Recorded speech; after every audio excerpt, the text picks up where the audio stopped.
नमस्कार दर्शक बंधु, ओडिशा रेडियो को आपण मानक स्वागत। दर्शक बंधु, आज हेउची महाविशुभ पणा संक्रांति एवं हनुमान जन्म बा हनुमान जयंती। आपण माने जानिछन्ति दर्शक बंधु केमिति होइथिला महाप्रभु हनुमान जन्म। आसंतु केमिति हनुमान जन्म होइथिला से विषय रे मु आपण मानकु गोटे सुंदर गप कहिबे।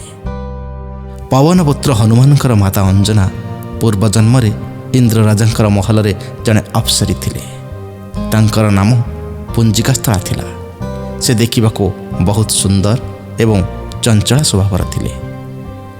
तांकर ही चंचलता पई जने ऋषि तपस्या रे लीन थिबा समय रे से तांक सह अभद्र व्यवहार करथिले। या परे ऋषि जनक क्रोधित होई पुंजिकास्थला को अभिशाप दे कहिथिले, तुमे वानर रूप धारण करिवो। एभली अभिशाप कथा सुनी पुंजिकास्थला को आत्मज्ञान हैला एवं से ऋषि को क्षमा मागिले एवं अभिशाप फेराई नेबाको अनुरोध कले। पुंजिकास्थलार एपरी अनुरोध सुनी ऋषि मन में दयाभाव जात हैला। से कहिले, तुमे वानर रूप में परमंद जोशी हेब, तुमे जने कीर्तिवान यशस्वी पुत्र को जन्म देव। तेबे दर्शक बंधु, आसंतु जानिबा पवनपुत्र हनुमान माता अंजनाकर पूर्वजन्मर विस्तृत कथा एवं यह सहित मध्य जानिबा बजरंगबली जन्म किपरि होइतिला एवं काहेकि तांको वानर रूप मिलिथिला।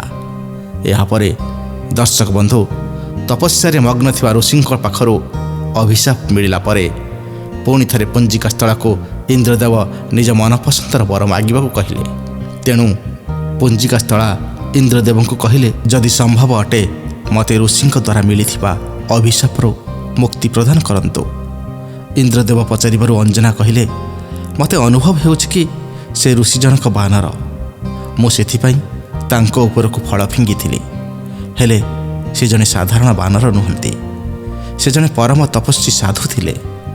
मो द्वारा तांकर तपस्या भंग हेबा कारणरू से मते अभिशाप देले।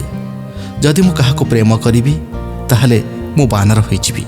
मु वानर हेले मध्य मते प्रेम करुथिबा व्यक्तिर प्रेम केबे भी कमिबनी। इंद्रदेव ए संपूर्ण कथा सुनिबा परे कहिले, तुमको पृथ्वी रे जाई वास करिबाकू पड़िबो। सेठारे जने राजकुमारक सहित तुमर प्रेम हेब, से तुमर स्वामी हेबे। तुमर विवाह परे शिवंक अवतार को तुमे जन्म देव। तापरे ही यही अभिशापरू तुमको मुक्ति मिलिबो। इंद्रक पाखरू एपरी कथा सुनी पुंजिकास्थला अंजना रूप में पृथ्वी रे जाई बसवास कले। अंजना थरे जंगल मध्य जने युवराज को देखिले। सही युवराज को देखि अंजना तांक प्रति आकर्षित हो उठिले। हेले युवराज जेतेबेले अंजना को देखिले, अंजना वानर रूप में परिणत हो गले। अंजना निज रूप को युवराज पाखरू लुचाई रखिले। जेतेबेले युवराज अंजना पाखक आसिले, अंजना कहिले, मु असुंदरी अटे।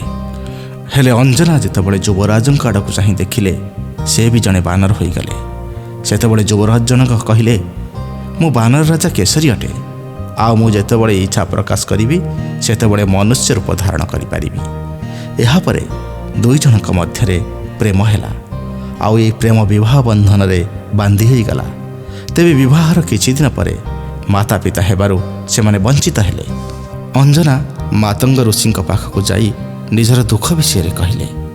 तेबे मातंग ऋषि अंजना को कहिले, नारायण पर्वत स्थित स्वामी तीर्थ को जाई 12 वर्ष पर्यंत उपवास रही सेठरे तपस्या कर। या परे अंजना नारायण पर्वत उपर जाई तपस्या करिवा परे तांको उपरे वायुदेव प्रसन्न होई तांको वरदान देले एवं कहिले, तुमे जने अग्नि सूर्य सुवर्ण वेद वेदांग मर्माज्ञ बलशाली पुत्र को जन्म देव। अंजना को यही वरदान मिलिबा परे भगवान शिवंकर से तपस्या करने को लगिले। तेबे भगवान शिव अंजनाकर तपस्या प्रसन्न होई वरदान मागिबाकू कहिले। अंजना कहिले, मते ऋषिंक द्वारा मिलिथिबा अभिशापरू मुक्ति पाइबाकू हेले आपणकर अवतार को जन्म देबाकू पड़िबो। तेबे अंजना कहिले, हे महादेव, एबे दया कर, आपण मो गर्भरे जन्म हुअन्तु। सेतेबेले महादेव शिव अंजना को आशीर्वाद देले।